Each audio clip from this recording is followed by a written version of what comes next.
Hey there, and welcome to the Agency Rockstars podcast. I'm Dana Lindahl, founder of Legendary Lead Gen, and today I'd like to introduce you to our special guest, Jacob Tell. Why the data is so important for the creative process, because you have these creative web people, creative video people, graphic designer, creative directors, these sort of roles. Mostly they're using gut and intuition and experience in the agency world for decades. That is what got the big agencies to grow, is they would have a great versatile bench of creative directors. Well, when you have data to actually back those creative decisions, it takes a lot of the guesswork out of it.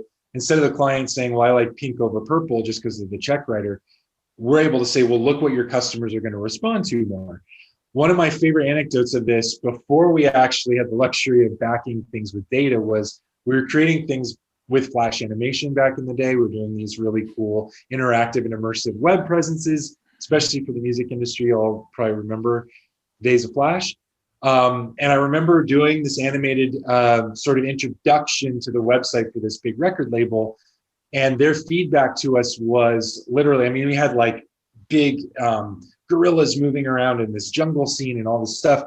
And their note back to us was, can you increase the dopeness levels? Like, that was literally their feedback, was they just want to see the dopeness levels turned up. It's like, how do you quantify that?